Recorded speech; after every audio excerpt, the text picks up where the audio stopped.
자, 오늘은 서사 문학 8장입니다.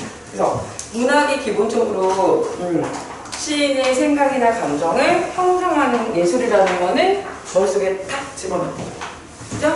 시하고 대표적 발레라고 할 수 있는 소설 발레, 서정과 서사 발레가 어떻게 다른지 확인을 하고 서사 발레는 어떻게 분석할 건지에 대해서 하겠습니다.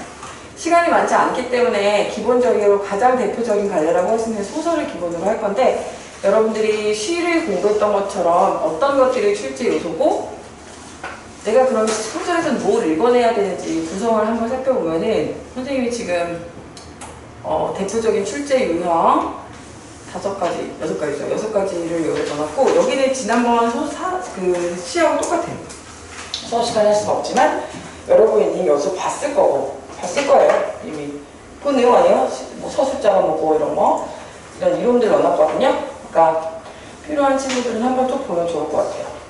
갈등의 유형, 구성의 종류, 죄송해요, 배경, 그죠? 보신 적 있죠? 이런 넣어놨고, 여기 보시면 여기서부터 공부를 선생님이랑 할 건데, 서사문학이 그러면 유형별 접근이라고 해가지고 1부터 6번까지 되어 있습니다. 그럼 우리가 유형별 접근을 배우는 이유는 이런 식으로 출제가 되니까 내가 소설에서 읽어내야 되는 것은 이런 것들이구나 라는 걸 배우는 거예요. 그리고 나서 마지막에 가면 선생님이 맨 뒤에 부분에 보시면 넣혀는 되긴 하지만 소설도 마찬가지로 시처럼 실제 수능 유형을 여러분들한테 보여드릴 겁니다. 그래서 맨 마지막 줄에 가보시면 미리 만나는 미리 보는 수능 유형이라고 해서 여기 수능 실제 기출 문제들을 예문으로 넣어놨습니다. 진짜 수능을 만나는 시간이라고 해서. 구성 이해되시죠? 자, 그러면 뒤에 문제 꼭 따라줄게요. 저 약간 큰 기본적으로 서사문학이 무엇인지에 대해서 한번 얘기를 해보도록 하겠습니다. 자, 분명히 서정 관례가 큰 차이가 있기 때문에 서정 관례와 서사 관례로 구분을 하는 건데, 옳지. 구분을 하는 건데, 둘 다 문학이란 말이야. 그러면 어떻게 형성할 것인가에 대해서 공부를 해보도록 하죠. 여기다 써볼까요? 서사 관례의 이 서자는요, 이야기입니다.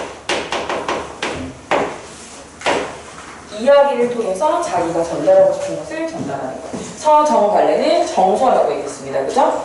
정서를 중심으로 해서 인간이 느끼는 정서하는 상태를 중심으로 해서 주제를 표현했다면, 이야기를 중심으로 해서 이 주제를 형성하는 것이 서정 관례다. 그럼 얘들아, 이야기라는 거는 여러분들이 친구한테 이야기를 들려준다고 생각하면 그 이야기가 어떤 것들로 구성되는지 한번 생각해보자. 너희들 옛날 이야기, 소설 이야기, 아니면 뭐 영화를 본 이야기, 드라마 이야기, 그럼 어떻게 이야기하니? 가만히 생각해봐. 너희들이 되게 좋아하는, 너희들도 레디꽃에 든지 레디꽃, 엄청 레디꽃 배워야 그치? 그 레디꽃을 선생님도 조카가 있으니까 그 조카한테 그 책 길에도 엄청 좋아했어. 그래서 그 책을 읽어줬단 말이야. 그럼 어떻게 시작하지? 옛날 아렌델이란 왕국에 사랑스러운 안나공주와 엘사공주가 살고 있었어. 이렇게 했어. 그치? 맞아요? 사랑스러운 엘사공주에게는 뭐야? 눈을만 뜨는 마법의 힘을 가지고 있었어요. 기억나요? 그러던 어느 날 뭐야? 놀이터를 만들어달라고 졸라대는 안나공주와 함께 공중 연회장에서 놀이터를 만들고 놀다가 그만 마법을 안나에게 수긍을 했어요. 뭐 이렇게 나오잖아. 그렇지 않아요? 되게 웃기지? 니네가 좋아하는 그 스토리가 생각해보면 어떻게 구성되어 있냐면, 자, 옛날 아렌델이라는 왕국에 아니? 사랑스러운 안나공주와 엘사공주가 살고 있었어요. 그죠? 그 사랑스러운 안나공주와 엘사공주는 정보라고 할 수 있는 어떤 성격의 권을 다는 거야. 맞아?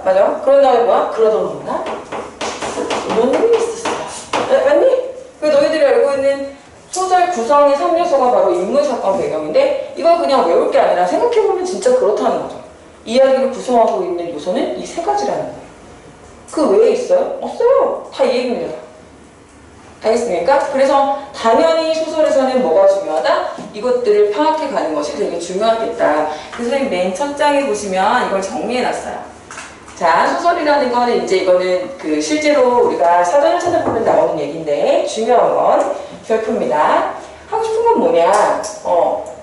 핵심. 작가가 상상력을 발휘해가지고 허구적으로 이야기를 꾸며낸 건 맞아. 근데 왜 그랬냐고. 왜 그랬냐고. 자기의 주제의식을 형성하려고 그랬다고. 그래서 어떤 게 일정한 구조 속에서, 자, 구조, 그 다음에 배경과 등장인물의 행동, 사상, 심리 따위를 통해서 결국은 하고 싶은 말이 뭐다? 이거예요. 인간의 모습이나 사회상을 드러내는 거야. 이게 주제의식. 내가 하고 싶은 말을 드러내기 위해서 어떻게 해서 특정 인물이나, 이거 구체화죠, 구체화. 똑같이 서정이랑.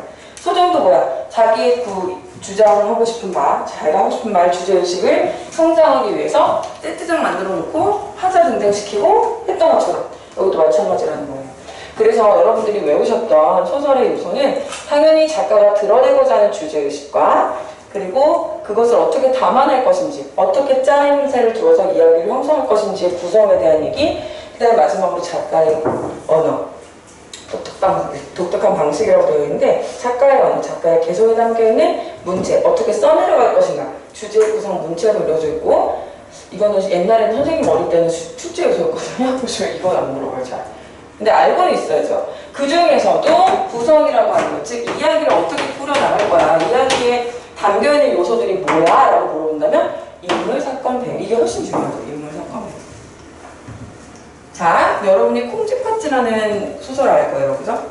주제가 뭐죠? 일부러 쉬운 걸로 하는 거야. 주제가 뭐니?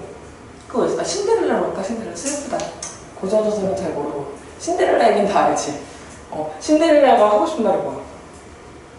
착하게 살았더니 왕자님하고 결혼을 하고 못되게 살았더니 벌을 받는다니? 그게 콩쥐팥쥐도 같잖아. 그죠? 이게 선생님도 어릴 때 동화를 읽고 지금 시간이 너무 많이 흘러서 기억이 안 나는데 조카들이랑 이렇게 읽다 보니까 그 세계 전래동화 같은 것들을 보면은 하나로 흐르는 코드들이 있어. 착하게 살아라. 권서지. 욕심내지 말아라. 그죠? 그래서 뭐 무슨 영국 소설, 영국 전래동화였나? 아무튼 그랬는데 무슨 뭐야 이거 황금 알을 삼킨 거위 같은 그런 류에 있었어. 그리고 일본 동화에도 할아버지 할머니가 착한 일을 해가지고 동전 하나를 넣어두면 계속 나오는 거야. 호브랑 할머니와 뭐 하여튼 있어. 몰라 나. 요는 그렇게 전달하고 싶은 주제의식을 형성하는 방법은 되게 다양하다는 거예요. 그죠? 그래서 하고 싶은 말 속에는 작가가 전달하고 싶은 그 주제의식을, 즉 권선징악이라는 것을, 권선징악은 알죠? 이 정도는 알죠? 선을 권하고 악을 증거라는 그 코드를 말하기 위해서 세계 각국에 진짜 여러 가지 코드들, 여러 가지 이야기들이 만들어졌다 이 얘기잖아요. 그게 소설이에요. 그게. 맞아요? 그게 이야기고. 그게 문학입니다. 알겠죠? 자, 그럼 우리가 하나하나 축제요소를 보겠습니다. 마찬가지로, 시와 마찬가지로 뭘 제일 먼저 보냐면 제목을 먼저 봐요. 제목은 되게 중요한 힌트가 됩니다. 그 다음에 우리 시에서는 작가를 대신해서 떠드는 사람을 뭐라고 말했지?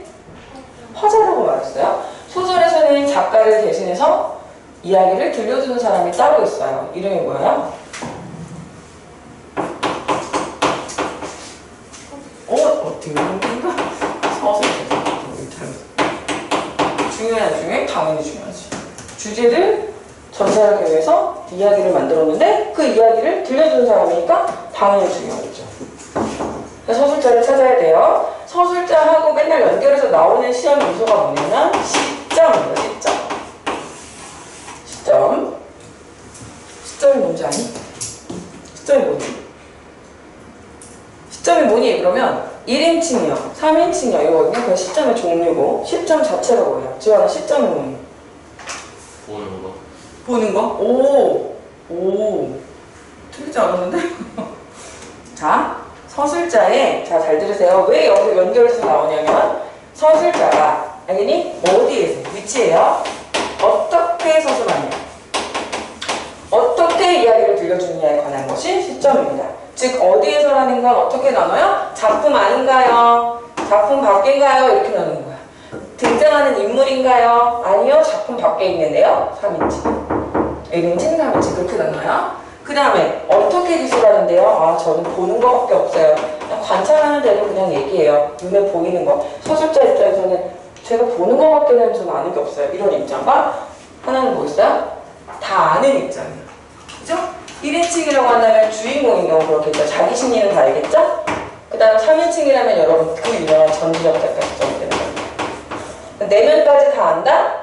관찰한 내용만 말할 수 있다. 이렇게 나누는 거예요. 여러분 인생극장이라는 다큐멘터리 알아요? 따라라란 그거죠. 따란 이게 뭐예요? 뭐에 가까워? 3인칭 전지적 작가 시점에 가까워요. 생각해보세요. 나레이터가 서술자라고 봤을 때 작품 안에 있어요? 같이 가요? 학교 갈 때? 아니죠? 뭐야? 작품 밖에 있어. 근데 어때? 속마음까지 다 알지. 잘 생각해봐요. 그죠? 지환이는 오늘도 기분이 안 좋다. 아침부터 한바탕 했기 때문이다. 지환이도 모르는 건 아니다. 이러잖아. 그지? 이럴 때면 정말 지환이는 화가 난다. 이러고서 그지? 띠리리리 그러잖아. 그지? 그러니까 걔가 뭐야? 이런 거야. 너희들이 그런 거 볼 때도 파악할 수 있는 거다. 자, 그 다음에 선생님이 아까 얘기했어요. 이제 서술자가 들려주는 게 바로 뭐예요? 인물, 사건, 배경입니다. 그죠? 그거 당연히 출제요소죠. 너무 중요합니다. 자, 여러분은 그러니까 소설을 읽을 때 어떻게 읽으셔야 되냐면은 여기 나와요. 자, 첫 번째, 별표. 인물입니다, 인물. 한마디로 소설은 어떤 인물들 간에 어떤 사건이 전개되면서 이야기가 구성되어 있잖아요. 그죠? 그러니까 그것은 왜 그런 인물들을 등장시켜서 왜 그렇게 하게 하느냐면 취재와 관련이 있는 거예요. 작가 의도가 나옵니다. 여러분 춘향전 아세요? 자, 춘향전 주제 혹시 알아요? 자, 선생님 미리 알려줄게요. 미리 줄게요. 이거 거꾸로 해보겠습니다. 첫 번째는 신분을 초월한 사람.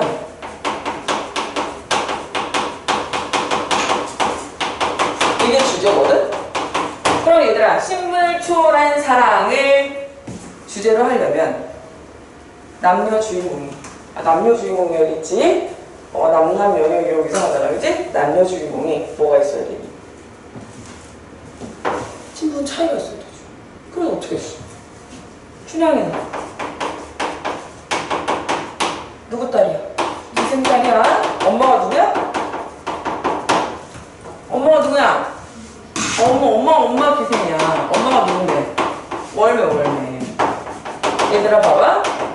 이 인물의 정보 중요하니 안 중요하니? 엄청 중요하지. 왜? 주제를 찾아내는. 자, 찾았는데요. 아니, 선생님 알려줄 거잖아. 니네가 처음 보는 소설 보고 찾아내잖아. 그치? 자, 그러면 그 다음에 누구야? 몽룡이. 얘 누구야? 양반집 아이고. 되게 중요하네. 일부러 그랬겠네. 자, 그 다음 두 번째 좀 슬픈 얘기야. 춘향이가 단오날 그네를 타고 있는데 몽룡이가 아버지 따라 내려와가지고 남한지역을 돌아다니다가 누구를 발견해? 얘를 발견하지. 아, 스토리 알아요? 생각해봐. 춘향이가 못생겼어. 만약에 벌써 웃다? 슬프지 않아? 다 웃을 수 있나봐. 춘향이가 만약에 못생겼어. 그러면 이몽룡이 어떻게 돼? 춘향이가 그네를 100번을 타든 1000번을 타든 일이 일어나 안 일어나. 방자야 볼 것도 없구나 이러면서 집에 나가자 이럴 거 아니야. 근데 얘 예뻐. 아니 기생딸인데 미모가 장난 아니야. 매력이 쩔어. 엄친 딸이야. 이렇게 설정해야 되는 거야. 당연히 그러다가 또 무슨 일이 일어나냐면은 몽룡이가 결국 아버지 따라가지. 결국 얘는 힘이 없는 어린 소년일 뿐이었어. 그치? 어떻게 할 수 없어. 그 아빠 따라간다고. 얘는 막 울면서 헤어져. 근데 그냥 벌어진 거랑 마찬가지였죠. 얘 마음속 어땠는지 모르겠지만 그때 바로 뭐야? 근데 춘향이한테 아무 일도 안 일어나면 이 스토리가 전개가 되냐 안 되냐. 극복을 할 게 있니 없니? 없지. 그냥 그렇게 살았다. 그러면 끝나는 거야. 그래서 그때 누가 나타나? 악당 누가 나타나? 변사또가 나타나. 애니 변사또가 나타나가지고 마찬가지로 예쁘니까 가만 안 두는 거야. 그지? 그러니까 막 또 나를 추청을 들라 막 이러니까 얘가 만약에 또 성격이 춘향이가 만약에 가볍고 겁도 되게 많아. 그런 애가 어떻게 되겠어? 예 그러겠지. 추청을 진짜 잘 택해야 이러겠지. 그럼 이게 돼? 안 되죠. 그럼 어떻게 해? 강직해. 아주 강직하게. 이미 저는 서방님이 있습니다 막 이래. 목에 칼을 찔러도 이러고 있어. 됐니? 그런데 또 생각해보세요. 얘 초월하려면 어떻게 되냐면 몽룡이가 뭐하니? 장원급제하죠. 그죠? 그러니까 얘는 어떻게 돼? 똑똑한 애가 돼. 그래서 얘가 만약 멍청해봐. 어떡해. 죽는 거야 그냥. 저는 서방님이 있습니다. 그럼 죽는 거야. 근데 그걸 막기 위해서 얘가 장원급제하는 걸 만들어야 돼. 당연히 이제 알겠어요? 이 모든 스토리들은 사실 작가의 치밀한 계산에 이제 들어가 있다는 거예요. 여러분한테 뭐 하라는 거야? 그거 찾으라는 거야. 알겠어? 재밌어요. 그래서. 근데 소설은 기본적으로 너네가 싫어해. 그리고 난 너네가 별로 소설을 많이 안 봤을 거라고 생각해. 왜? 길잖아. 그치? 수업하기도 사실 시간도 재밌어요. 시는 짧잖아. 압축돼 있지. 소설은 우리가 읽어나가야 돼. 본인의 의지가 없으면 세상 지루한 게 소설이야. 그렇지 않아요? 시는 수업시간에 선생님 따라가면 쭉 끝나있지만 소설은 본인의 의지가 없고 알려고 하는 막 정보를 찾으려는 의지가 없으면 사실 재미가 없어. 자, 선생님이 하나만 더 극단적으로 얘기해 볼게요. 소설에서 인물의 정보가 왜 이렇게 중요한지. 자, 여러분 드라마 같은 거 좋아하잖아요. 여러분 드라마 같은 거 좋아하는 거 선생님이 얘기해 볼게요. 자, 드라마도 역시 작가가 쓰는 쩌내려고 하는 이야기 아닙니까? 전달하고 싶은 메시지가 분명히 있을 거예요. 자, 여기 재벌인데 따뜻한 남자가 있어요. 재벌인데 성격이 좀 차가워. 인물의 성격이 성격. 정보야. 얘들아, 이때 주의해야 될 점은 이 성격이라는 거는 캐릭터라는 뜻인데 인물에 대한 정보예요. 그냥 단순히 우리가 생각하는 착하다, 못됐다, 심심하다, 성격이 급하다 이런 성격이 아니라 거기에 플러스 아까 인물의 정보를 다 얘기하는 거야. 재벌인지, 가난한지, 고아인지, 대학생인지, 알겠죠? 예쁜지, 안 예쁜지, 뭐 잘생겼는지, 못생겼는지 이런 거. 그 다음에 가난하지만 따뜻한 남자가 있어. 이거 인물의 다 정보죠? 가난하지만 차가운 남자가 있어. 이게 왜 중요하냐면 보세요. 이걸로 인해서 스토리가 바뀝니다. 잘 보세요. 자, 여기 이제 제니 좀 심해? 너무 아이린 제니 하자. 제니가 이게 착착 붙잖아. 제니라는 여자애가 있어. 얘를 보아요. 아이린? 근데 드라마에 맨날 나오고 있어. 근데 어때? 씩씩해. 엄청 예쁜데 자기가 예쁜 줄 몰라. 아이린? 남한테 의지하는 거 싫어요. 절대 의지하지. 둘은 어디서 만났어? 제니가 이제 알바를 하는 회사에서 만났어. 제니? 스토리 보이? 처음엔 어땠어? 서로? 이해하지 못하고 앙숙이었어. 그러다가 서로 좋아하게 돼서 사귀게 됐는데 자, 제니가 알고 보니까 불치병이 맞았어. 그럴 수 있지? 이게 뭐니? 사건. 여태까지는 이게 정보였는데 이런 사건에 부딪혔을 때 인물의 성격이 스토리를 바꿔. 확실해. 보여줄게요. 일단 재벌인데 따뜻한 남자는 어떻게 하겠어? 자기가 가진 걸 여기서 다 해주겠지. 제니 아무 걱정하지 마. 내가 다 해결할 수 있어. 그치? 김비성 알렌박스에게 연락해. 이래가지고 비행기에 태워가지고 이런 사람들은 전용기 있잖아. 그치? 전용기 태워가지고 수술해서 돌아오겠지. 행복하게 살겠지. 근데 재벌인데 차가운 남자는 어떻게 하겠어? 아, 번거로운 일이 생겼어. 이러겠지. 김비성 미국 좀 갔다 와야겠어. 난 여기서 처리할 게 많으니까 쟤네 좀 가서 잘해주고 와. 그러겠지. 그 가다가 어떻게 되겠어? 김비서하고 눈이 맞을 수도 있겠지. 스토리가 다르잖아. 다르다니까? 얘들아, 수강 준비해. 너무, 이게 제일 불쌍한 애. 가난하지만 따뜻한 남자. 이러면서 어느 날부터 막 잘 안 보여. 그동안 막 돈을 열심히 모은 거야. 어느 날 제니가 눈을 떠보니까 침대에 이렇게 같이 누워있어.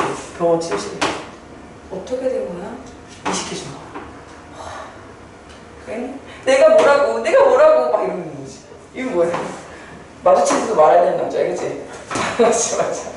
얘는 이제 재수 못 내고 떠나버리겠지. 무슨 얘기냐면 소설이라는 건 그래서 그만큼 인물에 대해서 집중하시고 그 인물의 성격을 찾아놓으셔야 돼요. 그 다음에 이 인물의 성격은 어떻게 찾냐? 그게 더 중요하지. 인물의 성격은 어떻게 찾아요? 나는 제일 신기한 게 비문학도 그렇고 소설도 그렇고 아무것도 표시 않고 답을 치는 애들 제일 신기해요. 그러니까 이때니까 숙제 내보면 특히 우리 남학생들 중에 아무 표시가 없고 답이 있어 이렇게. 그렇게 공부하면 진짜 큰일 나요. 근거를 찾아가면서 공부하는 연습을 해야 되고 우리 시에서 선생님 분명히 그랬어. 서술어 밑줄 치세요. 정설 같은 경우는 밑줄 치세요. 정리하면서 해보세요. 그게 연습이 자꾸 돼야 4학년쯤 돼도 표시 안 해도 보이는 거지. 이제 1학년도 안 되고 중딩이들이 이러고서 이게 뭐야? 찍는 거야, 찍는 거. 이렇게 하면 돼요. 여기서 결국 인물 동그라미. 알겠니? 공부할 때 인물, 소설 인물 동그라미 인물의 정보를 찾자. 이 사람이 어떤 사람인지 궁금해야 돼. 너희들이 마치 내일 모레 만나게 되는 우리 담임선생님이라든가 내가 소개팅할 사람이라든가 그럼 얼마나 궁금해. 막 찾아보잖아. 똑같아. 막 SNS 뒤져보면서 우리 담탱이가 숙제를 많이 내줄 사람인가 조회 종례를 길게 할 사람인가 막 찾아보듯이 찾아보는 거야. 자, 그럼 여기 어떤 걸 보면 알 수 있냐면은 정보를 보면 여기 인물에 대해서 설명한 부분이 있을 수 있고요. 그 다음에 인물이 말하고 있는 부분이 있어요. 그죠? 그죠? 그 다음에 인물의 행동들이 있습니다. 그걸 통해서 어떤 사람인지를 파악해보는 것이 중요합니다. 자, 그 다음에 두 번째, 인물들이 가만히 나와가지고 아무 일도 하지 않고 가만히 서 있니? 그들 사이에서 뭐가 일어나죠? 사건이 일어납니다. 물론 사건이 거의 없는 인물의 내면 심리를 다루는 소설도 있는데 그런 소설은 많지 않고 아직 너희들 단계에서 배울 단계는 아니고 의식의 흐름에 따른 기법이라고 해가지고 되게 어려운 소설들이 몇 개가 있는데 너희들은 아직 그거 배울 단계는 아니고요. 나중에 이제 고등학교 가시면 배우게 됩니다. 기본적으로는 사건과 갈등이 있죠. 그래서 이 갈등의 유형, 적어도 누가 플러스고 누가 마이너스인지, 누가 의견이 다른지, 얘는 누구 편인지 정도는 파악을 하셔야 된다는 거예요. 아, 근데 이게 드라마 보는 거랑 똑같아, 드라마. 아니, 근데 드라마 보면 뭐 하려고 그래, 기를 쓰고. 만약에 2회부터 3회부터 보기 시작했으면 니네 뭐해? 쟤 누구야? 쟤 뭐하냐? 이러잖아, 그지? 쟤한테 왜 저래? 쟤 좋아하네? 이러잖아. 그게 이거야. 무슨 말인지 알겠죠? 쟤가 쟤 좋아하네? 어떻게 알았어? 눈빛을 봐. 아, 근데 그 시간에 저기까지 왜 가냐? 뭐 이런 거랑 똑같은 거야. 그렇게 파악하시면 되고, 아까 말씀드렸던 실점도 당연히 나올 수 있는 문제고, 그 다음에 마지막으로 당연히 서술상의 특징, 소재나 배경의 상징성은 나누셔도 돼요. 나눠주셔도 되는데 서술상의 특징이라는 거는 당연히 출제됩니다. 무슨 말이냐면 시에서도 시가 예술이기 때문에 가지가지 했듯이 소설도 예술이기 때문에 가지가지 한단 말이야. 소설은 시의 배우는 많진 않아요. 이런 것들이 있다. 이건 뭐 따로 공부할 것도 많지 않고 앞에 프린트량도 훨씬 적죠? 한번 읽어보시면 되고, 그 다음에 이거는 나올 수도 있고 안 나올 수도 있습니다. 소재나 배경의 상징적 의미라는 건 상징적 의미가 있으면 출제되는 거고 없으면 출제가 안 되는 거예요. 예를 들어보죠. 고전소설에서의 배경은 그렇게 큰 의미가 없어요. 대부분. 그게 조선시대 얘기든 고려시대 얘기든 신라시대 얘기든 그렇게 중요하지가 않습니다. 그렇지 않아요? 춘향이가 꼭 조선시대 사람이어야 돼? 신라시대여도 되잖아. 고구려도 상관없죠. 고조선이어도 상관없습니다. 반면에 현대소설들, 특히 우리나라같이 비운의 역사를 많이 갖고 있는 나라들은 생각해보시면 이제 앞으로 배워 나가시겠지만 실적 메시지를 담고 있는 경우가 되게 많아요. 그죠? 일제강점기의 기회주의적 인물에 대한 비판, 일제강점기에 힘들었던 우리 민족에 대한 슬픔, 그죠? 그 다음에 6.25 이후에 어떤 비극, 민족적 비극, 가족사에 얽힌 비극, 뭐 이렇잖아요. 산업혁명에 가지고 온 인간 소외의 문제가 이렇기 때문에 현대소설로 와서는 어떤 시대에 어떤 배경을 갖고 있느냐가 되게 상징적 의미가 많은 경우가 있어요. 그 다음에 소재 같은 경우는 고전소설도 의미가 있는 경우가 많아요. 왜냐면 이거 어떤 거야? 왜 많이 봤을까? 드라마나 영화 같은 거 보면은 갑자기 어떤 사물을 비춰주는 경우가 있어. 아침 드라마 심하죠? USB. USB 올렸으면 거기 있어요. 다 정보를 갖고 있는 거야. 그치? 핸드폰. 두고 가는 거야. 그치? 그 다음에 로맨스 드라마 같은 거 보면 뭐야? 선물을 해주잖아, 선물. 고민형을 그렇게 해줘. 다 큰 어른들은. 그치? 고민형을 그렇게 해주면 헤어지고 나서 뭐야? 걔랑 얘기해. 막 정신 나갔지? 그렇지 않니? 바보 툭툭 치고. 알겠니? 그리고 선생님이 여태까지 봤던 것 중에 앞거는 카시오페아라는 그 별자리 있잖아요. 그거를 목걸이를 만들어가지고 겨울연가였나? 선생님도 어릴 때에서 기억이 가물가물한데 길을 잃지 않도록 나에게 오는 길을 잃지 않도록 주는 거라며 이걸 보고 찾아오라 그래. 티맵을 보고 찾아가야지. 무슨 소리야, 그치? 근데 뭐야? 그게 그 남녀간의 사랑의 메신저, 메시지 역할을 하는 거죠. 그 다음에 소설에서 옛날 봐봐. 옛날 소설에는 저게 왜 중요한지 잘 보세요. 잃어버렸어, 자식을. 잃어버렸다? 근데 지금은 과학수사가 되잖아. DNA 샘플을 막 정보가 갖고 있잖아. 옛날에 그 내용이 있니 없니? 없지. 그러니까 뭘로 찾아? 등에 있는 점을 보고 찾아봐. 알겠니? 알겠어요? 되게 중요해, 그때. 알겠지? 그 다음에 맨날 부셔가지고 주잖아. 반으로 잘라가지고. 지금 이렇게 붙여보잖아. 알겠니? 그럼 내 자식이야. 알겠니? 되게 중요해. 그래서 소재나 배경의 상징적 의미 되게 중요해. 자, 여러분 소나기라는 소설 알아요? 소나기. 알아요? 얘 공부 좋은 거 좀 많이 했다. 우리 팀 괜찮네. 여기도 알아요? 소나기 질수 없죠? 소나기 알아요? 다 알아요. 소나기 알아요? 저는? 몰라. 이제부터 알는데요. 황수는 소나기라는 작품이 있어요. 이게 뭐예요? 소년순의 순수한 사랑 이야기야. 짧고 안타까운 그치? 그래서 제목이 뭐야? 소나기야. 소나기가 뭐야? 짧고 강렬하고 애틋하지? 장마 어때, 장마? 소년, 소녀의 사랑 이야기인데, 풋풋하고 애틋한 사랑 이야기인데, 제목 장마 어때? 이상하지? 장마라는 소설 실제로 있어요. 운동길에. 그건 어떤 거냐면, 남북 간의 인연 대립으로 인해서 골치 아파. 삼촌은 저기 인민군이고, 그 다음에 우리 외삼촌은 국군인 거야. 이해되니? 이거 다 뭐야? 주제의식을 형성하기 위해서 작가가 만들어 놓은 장치들이잖아. 미치겠잖아, 완전히. 이것보다 민족상단의 비극을 드러낼 수 있는 게 없어. 삼촌은 빨갱이 된다. 인민군이고, 외삼촌은 국군이야. 할아버지, 할머니랑 외할머니랑 같이 살아. 어떡하냐고. 처음엔 사이가 좋았는데 나중에는 틀어지는 거야. 왜 그렇겠냐고. 그 지대멸멸한 싸움을 장마라고 해요. 근데 봐봐, 소나기에서 배경이 뭐예요? 아름다운 전원이에요. 그지? 근데 만약에 이걸 할렘가로 만약에 설정을 해봐. 뉴욕 할렘가. 아니면 전쟁터. 소년소녀의 순수한 사랑이 어울려? 저쪽으로 가보자 했는데 막 해골이 굴러다니고 마리아나 피면서 냄새 들리고 샥 이러면서 막 총소리 들리고 안 되잖아. 이게 작가가 정한 거라니까? 그리고 거기 보면은 뭐가 나오냐면 이렇게 징검다리가 나온다?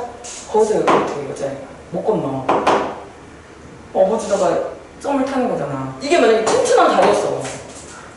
아무 일도 안 일어나요. 무슨 뜻인지 알겠어요? 이게 소설이 그래서 되게 재밌어요. 물론 여러분들이 재밌어 할 만한 소설만 쓰기 좀 얘기하고 있고 재미없는 소설들도 있지만 이제 그런 것들도 읽어내야겠죠? 알겠습니까? 자, 그래서 이렇게 정리를 해보시고 이제 그러면 대표용 1번부터 보도록 하겠습니다. 자, 선생님이 시간을 지금 조금 드릴 건데 드리기 전에 먼저 유형을 쭉 정리를 해드리고 여러분들이 읽어보도록 할게요. 자, 몇 페이지냐면 제가 이거 색깔 괜찮죠? 여러분 시원하시라고 색깔을 제가 또 이렇게 편집해봤어요. 자, 첫 번째는 뭐냐면 이거 선생님 다 지금 설명한 거예요. 인물의 성격, 심리, 태도를 묻는 문제 무조건 나옵니다. 무조건 100% 나옵니다. 자, 어떻게 나오나 여기 문제 유형이 있어요. 자, 특히 이런 문제들은 어떻게 나오냐면은 기억에서 미음이라고 밑줄을 쭉쭉 쳐놔서 해결하려고 해놨습니다. 선생님이 아까 뭐라 그랬어? 얘가 어떤 사람인지 판단할 때 우리 뭘로 판단해? 솔직히 그냥 친구도. 맨날 머리를 안 감네? 더러운 애구나? 이렇게 그지? 그렇잖아. 화를 잘 내네? 성격이 욱하는 데가 있구나? 쟤는 숙제를 맨날 하네? 되게 성실한 애구나? 뭐 이런 거. 쟤는 돈을 안 쓰네? 되게 인색한 애구나? 행동과 말을 통해서, 언행을 통해서 알잖아요. 당연히 여러분 소설 속에서 어떻게? 인물의 행동과 대사를 살피는 게 중요하겠죠. 알겠습니까? 이런 유형은 특별히 아주 대놓고 이걸 초점화시킨 그런 문제라서 아예 밑줄을 다 치고 기억, 미음, 지글, 미음 다 정해주세요. 너네 뭐 해석하라고. 이런 거 중요하겠죠? 그러면 판단하면 되는 거예요. 알겠죠? 그 다음에 두 번째는 이거 두 번째 시점 아까 나올 수 있다고 했잖아요. 선식감 특징 문제. 자, 쭉 읽어보면은 얘들아 당연히 이거에서 당연히 다른 문제도 나오지. 하나씩 유명화시켜서 알려드리는 거예요. 윗글에 대한 설명으로 가장 적절한 것은 작품 속 인물이 작품 밖 서술자 이거 뭐예요? 대놓고 시잖아, 그치? 그럼 어떻게 서술자가 어떻게 위치 어디 있는지 이게 선생님이 설명해 준 거예요. 시점 파악할 때 어디니? 작품 안에서 같이 인물이랑 같이 있는 인물이니? 아니 작품 밖에 있어. 그 다음에 얘가 이 두 번째가 있는데 디테일하게 말해주고 싶은 부분인데 무엇에 대해서 서술하고 있는지를 확인해야 돼요. 내가 내 얘기를 하고 있는지 어떤 사람에 대한 얘기만 계속 하고 있는지 이런 특징을 발견하실 수 있어야 되고 그 다음에 범위가 뭐라 그랬어? 아까 관찰된 내용까지만 하는지 아니면 속마음까지도 다 아는지 그거 가지고 판단하는 거라고 했고요. 그 다음에 세 번째 유형은 별표죠. 선생님 아까 말했지 인물들이 나타나서 가만히 있는 게 아니라 사건과 갈등을 일으키면서 주제의식으로 다가가는 거라고 얘기했잖아요. 그죠? 자, 그래서 사건과 갈등이 있는데 여기는 그러니까 실제로는 얘들아 상황이 정확하게 파악되고 뭐 이렇게 되게 어려워요. 그래서 이런 거야. 이런 인물들을 왜 등장시켰고 이런 사건들이 왜 일어나겠지? 하고 싶은 말이 뭐지? 라고 하셔야 돼요. 알겠죠? 하고 싶은 말이 뭐지? 이 인물의 특징은 뭐지? 이 사건의 특징은 뭐지? 그럼 하고 싶은 말이 뭐지? 이게 주제거든요, 결국은 크게 보면 상황에 따른 반응이지만 근데 그럼 소설은 어떻게 파악해야 되냐면 여러분도 느끼실 수 있을 건데 얘는 이야기를 통해서 주제의식을 구현하는 거니까 당연히 내가 뭐야? 줄거리 파악해야 돼. 줄거리를 파악해야 되는 거. 근데 소설에 쉬운 소설만 있나? 들을 게 어려운 소설도 있지. 이럴 때 힌트를 드리자면 뭐다? 별표. 장면 단위로 무슨 일이 상황을 파악해야 되는 거야. 장면 단위로. 지금 춘향이와 이몽룡이 단오는 날 눈이 맞았구나. 아니 지금 이 장면에서는 이몽룡이 떠나가는구나. 춘향이는 어떻게 했구나. 지금 이 장면에서는 변사또가 춘향이를 괴롭히고 있구나. 춘향이는 어떻게 대응하고 있구나. 알겠니? 이게 장면 단위로 끊어내야 되는데 이 장면이 이렇게 써있는 게 아니란 말이야. 그죠? 그게 아니죠? 근데 보통 소설은 엄청 길기 때문에 보통 중간에 중량이 있어. 중량 있어요. 보통 있으니까. 그리고 중량에 줄거리가 있는 경우도 그냥 뭐 중량으로 끊어지는 경우 있는데 어쨌든 그러면 이거 단위로 나눠보는 것도 하나의 방법이고. 알겠죠? 또 하나는 뭐냐면 공간의 이동이 나타나는 경우가 있어요. 공간의 이동. 이것도 장면 단위예요. 자, 예를 들면 드라마 가만히 보세요. 드라마를 보면 사무실이었다가 맞니? 그 다음에 갑자기 집 얘기가 나와. 장면이 바뀌었지. 요 장면의 상황과 요 장면의 상황을 이어가지고 그냥 가만히 드라마를 바보같이 멍청이같이 보고 있지 말고 이왕 볼 거면 그렇게 분석하면서 보란 말이야. 지금 저 인물은 어떤 인물이지? 알겠니? 작가는 저런 인물을 왜 여기다 설정한 거지? 알겠어요? 드라마 안 보죠? 자, 봐요? 뭐 봐요 드라마 요즘? 요즘 뭐 봐요 드라마? 뭐 있어요? 슬기로운 의사생활? 의사 되려고? 슬기로운 의사생활은 진짜 리얼리티가 아주 압권이에요. 선생님 친구들, 의사 친구들이 그거 유튜브 하는 친구 있어가지고 그 친구도 그거 리뷰를 하더라. 저거는 맞는 말이고 저거는 틀렸고 저거는 고증을 잘했고 멋있죠 사실. 공부 열심히 해서 의사 돼가지고 멋진 것 같아요. 파이팅! 의사 되고 싶은 사람 있어요? 왜? 또 괜찮아. 하고 싶은 거야 내 맘이잖아. 내가 친하게 지내려고 그래. 알았어? 자, 이렇게 공간 이동에 따라서 나눠서 보셔도 됩니다. 그 다음 네 번째 유형 볼게요. 네 번째 유형은 서사의 구성 방식이라고 해가지고 이야기를 어떻게 구성해낼 건가, 어떻게 가져갈 거냐라고 물어보는 건데 여기도 보면은 시간의 흐름에 따라가냐, 시간의 역순적으로 가느냐, 여러 가지 뭐 들어봤죠? 피카레스키식 구성이니, 옴니버스 구성이니, 뭐 액자식 구성이니 그런 거 들어봤죠? 소설에서 되게 중요한 포인트라 따로 빼봤습니다. 자, 이런 건 어떻게 해야 되냐면 1단계는 뭐 해야 되냐면 시간의 흐름이 가장 기본적이죠. 이게 지금 시간의 흐름대로 가고 있는지, 시간이 역순적으로 가고 있는지, 그죠? 자, 그 다음에 다섯 번째는 아까 말씀드렸던 거, 배경이나 소재의 기능. 알겠죠? 이거는 중요한 소설들이 특별히 또 있어요. 자, 어쨌든 여기서 보시면 이런 식으로, 이렇게. 소재 같은 경우는 이렇게 밑줄을 쳐주고서, 하나의 경우에는 하나 갖고 하고, 뭐 5개면 5개를 다 쓰는 거죠. 이거는 그만큼 중요한 소재가 많은 소설인 거죠. 이런 사람들은 뭐냐면, 이 작가가 어떤 이러한 소재를 가지고서 구성하는 거를 좋아하는 작가인 거죠. 그러니까 이렇게 대놓고 하고 있어요. 당연히 그러면 전체적 내용 파악이 당연히 중요해요. 이건 기본이고요. 소재들이 표시가 되어 있다면 그 소재들이 무슨 역할을 하는지 보면서 읽자 이런 얘기인 거예요. 그런 걸 염두에 두고 이러한 손, 인류중학, 책상, 책이근소감, 툭 이런 것들의 앞뒤 문맥을 살펴서 여기서 무슨 역할을 하는지를 집중해서 봐야 된다 이런 말들. 자, 그 다음에 마지막 이거는 사실은 종합 문제예요. 종합 문제, 보기 문제입니다. 근데 보기 문제 기억나시죠 선생님이 먼저 봐야 된다. 먼저 읽는다. 기억나시죠? 먼저 읽고 해결한다. 그래서 여기도 보면 보기가 이렇게 주어졌어. 이런 문제는 여기 지금 나와 있는 이 보기는요. 여기 밑에 나오는 선지들은 앞에서 선생님이 말한 1번부터 5번까지를 다 활용할 수 있다. 인물만 활용할 수도 있고, 그치? 시점을 여기서도 물어볼 수도 있고, 소재 여기서 물어볼 수 있고, 배경 여기서 다 물어볼 수 있어. 종합 문제라고 할 수 있는데 여기서의 핵심은 그런 거라기보다는 이렇게 외적 증거가 주어지는 유형의 문제다 이렇게 이해하시면 되겠습니다. 알겠죠? 그래서 밝고 따뜻한 날이라는 이 소설은 세대의 단절로 인해 상처받은 기성세대의 모습을 주제 줬잖아. 주제가 뭐야? 하고 싶은 말이? 세대가 단절되는 이 세대가 단절되는 그런 모습, 소외되는 어떤 기성세대의 모습을 텔레비전과 구슬놀이를 통해 상징적으로 드러내고 있다. 이 사람은 이 말을 형상하기 위해서 사용한 코드가 뭐야? 텔레비전. 이거 너무 옛날 소설이라 너네들이 생각하는 구슬놀이랑 텔레비전 너무 옛날. 옛날에 TV가 드물었을 때 니네 알아? 나도 그런 세대가 아니야. 나도 우리 집에 TV 있었어. 옛날에 그 전에는 어땠어? 마을에 하나만 텔레비전이 막 있고 이런 거야. 그런 시대가 있었단 말이에요. 그러니까 그 전에는 어른들이 뭐하고 놀았겠어? 그때 뭐 장난감이 뭐 있었겠어? 프라모델 뭐 이런 거 있었겠어? 레고 이런 거 있었겠냐고. 요새 뭐 아이린 뭐 그게 다 있기만. 맥토마스 그지? 없지? 뭐 그때는 구두치기 하고 땅 따먹기 하고 그러고 있는 거야. 약간 선생님도 그런 거 해보. 고무줄놀이 이런 것도. 니네 그런 거 안 하지?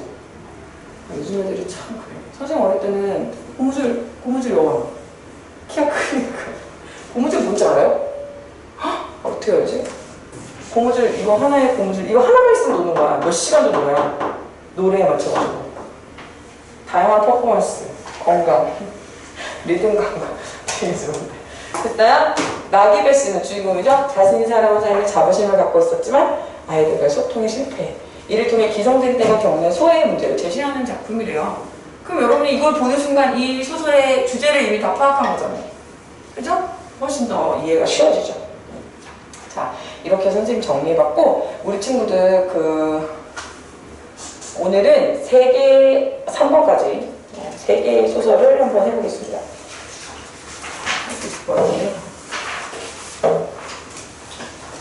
하는 데까지 뭐 해볼 건데, 일단 3개를 한번 읽어보시고 여러분들이 파악해주세요. 그거를 3개를 하면은 제가 보기에는 문제가 많지 않기 때문에 5분씩만 하면 될 것 같고, 그 다음에 다 푸시는 분들은 화장실을 갔다 오셔서 11시 5분에 만나면 될 것 같아요. 오케이?